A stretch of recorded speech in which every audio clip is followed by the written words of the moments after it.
సింహాచల వరాహ లక్ష్మీ నరసింహస్వామి ఆలయం ప్రసాదం పథకంలో భాగంగా చేపట్టిన పనులు నత్తనడకన సాగుతున్నాయి. భక్తులకు మౌలిక సదుపాయాల కల్పన కోసం 54 కోట్లతో కొండపైన పలు అభివృద్ధి కార్యక్రమాలు చేపట్టారు. ఇప్పటికే పలు నిర్మాణాలు పూర్తి చేసి అందుబాటులోకి తీసుకురావాల్సి ఉన్నప్పటికీ ఇంజనీరింగ్ విభాగం నిర్లక్ష్యంతో భక్తులు తీవ్ర ఇబ్బందులు పడుతున్నారు. ప్రధానంగా పూర్తి చేయాల్సిన పనుల్ని పక్కన పెట్టి అవసరం లేని చోట నాసిరకం పనులు చేపట్టడం వల్ల చందనోత్సవం రోజున దుర్ఘటన జరిగిందనే విమర్శలున్నాయి. దీనిపై మరింత సమాచారాన్ని మా ప్రతినిధి ఆదిత్య పవన్ అందిస్తారు. ప్రముఖమైన పుణ్యక్షేత్రాల్లో భక్తులకి మౌలిక సదుపాయాలు కల్పించడం కోసం పెట్టినటువంటి పథకం ప్రసాదం పథకం.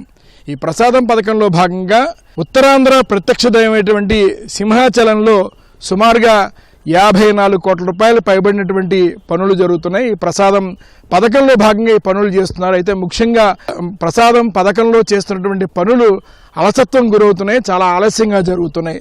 వాస్తవానికి 2023లో ఈ పనులు ప్రారంభమైతే 2024 డిసెంబర్ కల్లా పూర్తి అవ్వాలి. కానీ డిసెంబర్ కూడా పూర్తి కాలేదు. మనం ఇక్కడ చూస్తున్నాం, ఇది సింహాచలంలోని యాత్రి నివాస్. ప్రసాదం పథకంలో భాగంగా దీని నిర్మాణం చేపడుతున్నారు. అంటే వచ్చినటువంటి భక్తులు ఇక్కడ ఉండడం కోసం వారి సౌకర్యార్థం నిర్మిస్తున్నటువంటి ఈ భవనం అన్నమాట. ఈ భవనం సుమారుగా 8.60 కోట్లతోటి ఈ భవనాన్ని అంచనాతో నిర్మాణం ప్రారంభించారు. కనీసం మనం చూస్తే ఒక 50% పనులు కూడా పూర్తి కాలేదు. మరోవైపు అదనంగా మరొక 5 కోట్ల రూపాయలు దీని నిమిత్తం ఇప్పటికే బిల్లులని పెట్టడం జరిగింది. అదేవిధంగా సింహాచలంలో అనేక అభివృద్ధి కార్యక్రమాలు జరుగుతున్నాయి. ఈ అభివృద్ధి కార్యక్రమాలన్నీ కూడా ప్రసాదం పథకంలో భాగంగా పర్యాటక శాఖ ఆధ్వర్యంలో జరుగుతున్నాయి. పర్యాటక శాఖ, దేవాదాయ శాఖ రెండు సమన్వయం చేసుకుని ఈ పనులు చేయాలి. కొండ కింద కూడా కొన్ని పనులు జరుగుతున్నాయి. మనం చూడొచ్చు, సింహాచలం కొండ ప్రాంతంలో ప్రసాదం పథకంలో భాగంగా అనేక అభివృద్ధి కార్యక్రమాలు జరుగుతున్నాయి.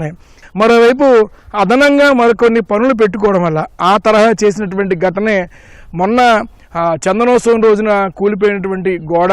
దానికి ఏ రకమైన అనుమతి లేదు, కనీసం మాస్టర్ ప్లాన్లో కూడా దానికి సంబంధించిన విషయం ప్రస్తావన లేదు. అలాగే నాసిరకమైన పనులు, ఎందుకంటే ప్రధానంగా చేయాల్సినటువంటి ఈ పనులనేమో ఆలస్యం చేయడం, అసలు అవసరం లేదు, ఏ రకమైన అనుమతి లేని పనుల మీద దృష్టి పెట్టడం, గుత్తేదారులు దృష్టి పెట్టడం వల్ల మొన్న చందనోత్సవం రోజున చాలా పెద్ద ప్రమాదం జరిగింది. అన్నవరం సత్యనారాయణ స్వామి ఆలయానికి పనులు పరిశీలించినట్టయితే అక్కడ కొంచెం తక్కువగా, అంటే అంచనా సంబంధించిన దానికి తక్కువకే అక్కడ బిడ్డింగ్ వేసినట్టయితే, కానీ ఇక్కడ 4% అదనంగా డబ్బులు చెల్లించేటువంటి పరిస్థితి ఉన్నప్పటికీ కూడా పనులు 50% మాత్రమే పూర్తయ్యాయి. చాలా వరకు పనులు నిలిచిపోయాయి. ఇంజనీరింగ్ విభాగం పూర్తిగా ప్రక్షాళన చేయాలనేటువంటి అంశం వినిపిస్తోంది.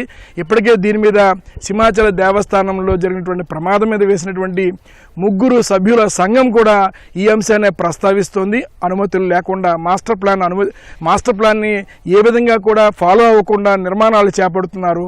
ఆ నిర్మాణాలు నాసిరకమైన నిర్మాణాలు, ఫలితంగా సరైనటువంటి పరిస్థితుల్లో చాలా పెద్ద ప్రమాదాలు జరుగుతున్నాయి. భక్తుల మృత్యువాత పడడానికి కారణమైంది. ఇప్పటికైనా సరే పూర్తి స్థాయిలో ఇంజనీరింగ్ విభాగాన్ని ప్రక్షాళన చేయాలంటున్నారు.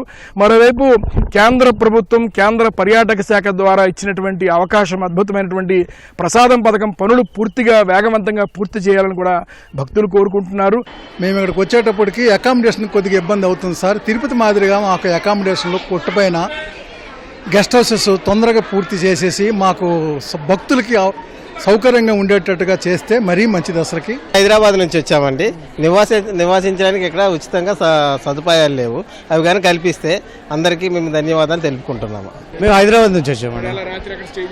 బయట ఇక్కడ హోటల్స్ ఉన్నాయి కదా, లాడ్జ్లు, వాటిలో పైన ఏదో కన్స్ట్రక్షన్ అవుతుందంటే ఈ పాడి అయిపోయిందని ఎప్పుడో చెప్పారు, కానీ ఇంకా ఏం కన్స్ట్రక్షన్స్ అవ్వలేదు. ఇంకా అదే మేము అనుకున్నాం అది కంప్లీట్ అయిపోయి ఉంటుంది, అక్కడ మాకు ఫెసిలిటీస్ ఉంటాయి అనుకున్నాం. బట్ ఏం ఫెసిలిటీస్ లేవు, కిందనే అరేంజ్ చేసుకున్నాం. మా పక్కన తమిళనాడు నుంచి ఎక్కడి నుంచో వచ్చిన వాళ్ళు కూడా ఉన్నారు, వాళ్ళ భాష బట్టి గుర్తుపెట్టాము. సో వీళ్ళందరూ ఉండడానికి ఒక వసతి అనేది ఖచ్చితంగా కావాలి.